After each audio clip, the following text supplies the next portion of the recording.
to Cherbourg by train.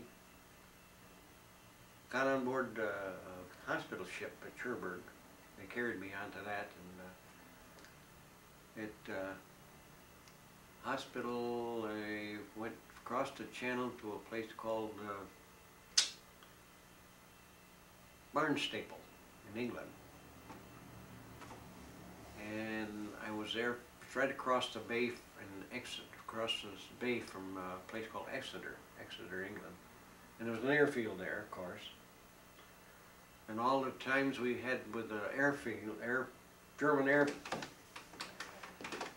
their aircraft, about every time there's something go over, you felt like crawling under the bed. If you could make it, you probably would have been, but I couldn't get out of bed, so it was something else, that for a while. And then I went to London, I think. I was in a hospital in London, and from there, from London, I went I was going to say upstate, but it's up towards northern northern England, to another hospital, and then I went up to another hospital after that, to right on the border of Scotland. And I was able to walk and get around pretty good then.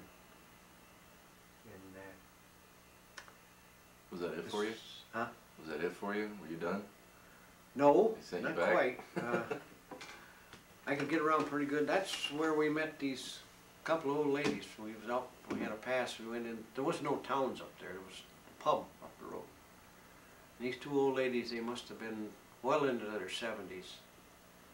And one was playing the piano and the other was singing, and we got together with them, and I'm telling you, we had one heck of a time. Both of us was loaded when we left there. But after that little stint there, we went back into some, I can't remember where the heck that was either, someplace there, and we went into basic training again. I had to spend 7 weeks trying to get back. I was going back up to the lines. And the 7th week, I'd made this 20-mile hike, and I come back from that, and my leg, left leg, the ankle, it's fallen right out over the top of my combat boots. And I went to the doctor and told him, and he said, well, come make the next 20-miler, and he says, come back in and see me. And so I did, and it was the same thing. And he says, okay, no more no more KP, no more nothing, you just stay in the barracks. And when the week was up,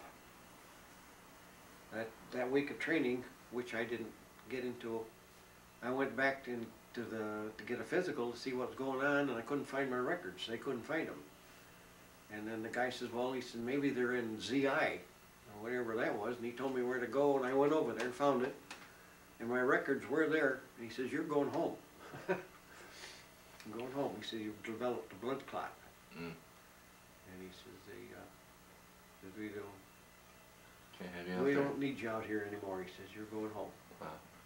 So from there, it was about another week, and I was on board ship heading back to the States.